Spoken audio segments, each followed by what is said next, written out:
but we're going to now move on to the final game, which I want to have a quick chat about because I've played it again, and every time I play it, I just love it. I'd like to have a quick chat about Beyond the Sun. Have either of you two played this game at all? I love Beyond the Sun. I have seen it. I haven't played it. Do you own it? I don't own it. It is on my wish list to get, but I will ask you a question. Hey, you've played Civilization style games, haven't you? Okay, cool. What's your favorite part of Civilization style games? Restarting the game. Restarting the tech tree. That's the right answer, Ralph. Well done. The tech tree in the Civilization style. No, so Beyond the Sun is basically what is affectionately referred to as Tech Tree the game. Yeah. Because the main concept of this game is that it is a worker placement game crossed with a little bit of area control and a bit of resource management. Not a lot of it. But the main concept of the game is that we have this massive tech tree board, which starts with 4 different level 1 powers, and you only have 1 worker. You can move your worker from these basic spaces, and then these technologies, you can research them to activate the ability on the card. Or, sorry, not activate the card, the ability to move your worker onto that card to activate the ability that you have. Yep. And then you have level 1 abilities, level 2, level 3, and bonker level 4 abilities. But to get access to those abilities, you have to research all the things before it. So imagine like a big, almost like a big pyramid funneling you. You can really start specializing because one end of it will be science related, one will be like area control related, one will be resource related, and then you can kind of mix and match these technologies and to kind of start specializing your corporation. So the game is a worker placement game, but as I said, you only have 1 worker, so you have to make a choice each turn. What do I want to do? Do I want to do an ability to get the area control? Because as I said, there's this little area control game going on the side of the board where we essentially have to turn little production cubes into either spaceships or people. Yep. And you can turn people into spaceships. Don't ask me That's how the weirdest part of the game. Don't ask me how that resource conversion works, but you can turn. And you can turn. There are some cards that let you turn spaceships back into people. It's really weird. There are 3 different resources in the game. Or then there's basically these little cubes, which are just resources they refer to it as, and then you can turn those into people or spaceships. Right? You can. Are they robots? Yeah, probably. Because that makes a bit of sense. Yeah, if it's like a piece of metal, it's basically androids. But the thing, the Transformers icon, are more fun. The icon looks like a person, so therefore, just like the image it conjures up is that you can turn it is people, right? But this there's a game. So what you're trying to do is you have a board. That board allows you to take certain amount of ore and certain amount of these resource cubes every turn. You're trying to then keep up because you can only get access to certain amounts of them by doing either researching enough the technology that allows you to, or taking control of planets in this area control thing, because those will give you basically more production, more resource, and sometimes there are objectives, and sometimes they give you victory points, right? But sometimes objectives. But the big why points. is there objectives sometimes? No. Sorry, on the planets. Some planets may say, "Hey, if you have this one, this is worth 5 VP if blank." Yeah, sure. There are some depending on how the objectives randomly come out. Mm-hmm. None of them may be related to the planets. But the big points come from if you can actually research the level 4 techs. They are worth mega points and big, game breaking, rule breaking sort of things.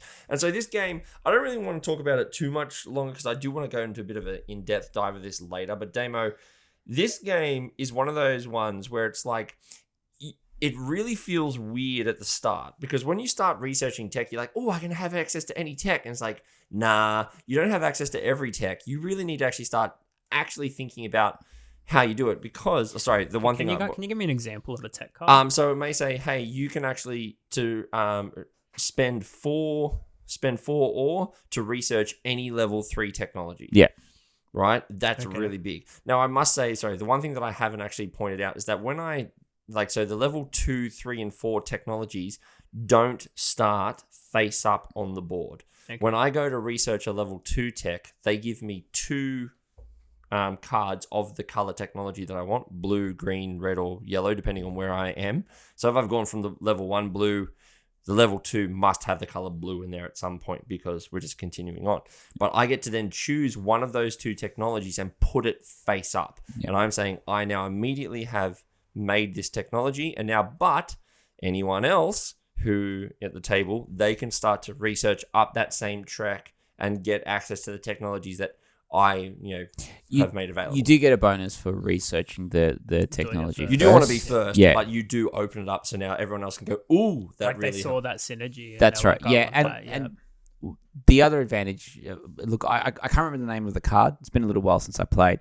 But for instance, there are basic actions which allow you to do a one-to-one conversion. It's like a terraforming. There's terraforming, resource very conversion, simple. all this but stuff. You may have text that will say, you can do that as a 1-to-2 and put a spaceship out. Okay. So that's really where the value in a lot of the technology cards are. It's coming back to what we were talking about earlier.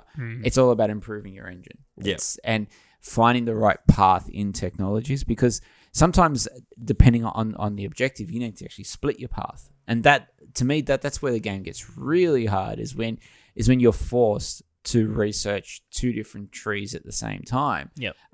Also, timing is a big thing because every technology isn't actually accessible by everyone at the same time. Yep. Like, it may only have one space. So you can never keep researching the same thing over and over again. You have to always go around the board. So if you leave, you open up that space for someone to go and research and use the power, and you may not be able to come back to it. So.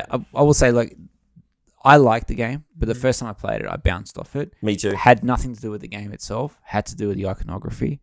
It didn't make any sense to me. Again, that whole thing, spaceships can become people. Yep. But then also, you have a look at your player board, and I remember asking, why do I have stars and letterboxes?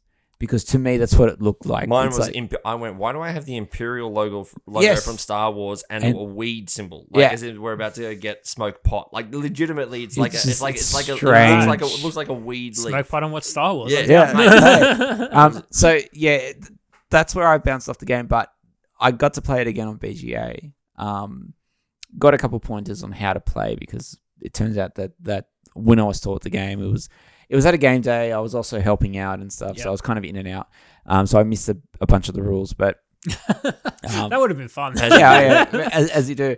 But I did really like the game. I really enjoyed it. The fact that the tech tree is not set gives you... So is it a random draw every time? It is, yeah. But so for example, if I have to draw, like I said, if I'm going up the blue side, I would draw a card, and if there's no blue symbol, that goes onto the bottom of the deck. So there's level 1 deck, level 2 deck. Okay, so there's specific blue. That's right. Yes. In that slot. And so I have to keep drawing until, they could be multicolored. So I could have a blue and a yellow, but so long as it has the color of the technology before it, then that's one of the 2 cards I can select, and then I keep drawing for the second one. I look at them, and then I can go, okay, I want this one because maybe it's better for me now, or maybe I place that one because I'm trying to tempt my enemies into going up that tech tree and you can totally hate draft for level 3 and level 4 decks. I just had a thought in my head. Playing a game of Twilight Imperium, however, one of your opponents randomly pick whatever tech you get.